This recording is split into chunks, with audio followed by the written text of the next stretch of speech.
This interactive NTU calculator solves one of the most fundamental problems in heat exchanger design: determining thermal performance parameters without complex manual calculations. Whether you're sizing a new exchanger or evaluating an existing one, this tool handles the iterative mathematics instantly.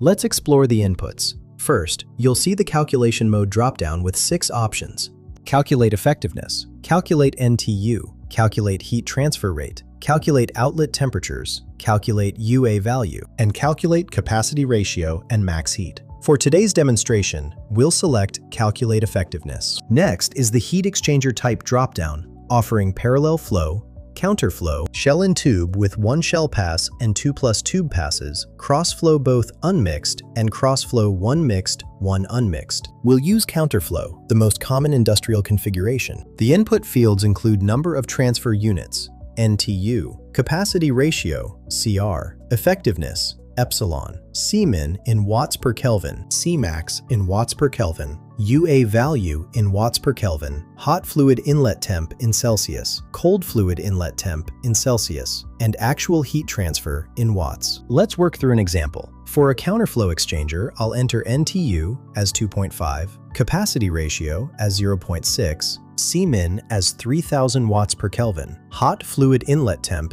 as 90 degrees, and cold fluid inlet temp as 25 degrees. Click Calculate, and the tool instantly returns an effectiveness of 0.806, meaning this exchanger transfers 80.6% of the maximum possible heat. The effectiveness value directly indicates your exchanger's thermal efficiency compared to an infinitely large exchanger. Higher effectiveness means better heat recovery, but diminishing returns above 0.85. Remember, capacity ratio must always be less than or equal to 1, a common input error. Find the link in the description below.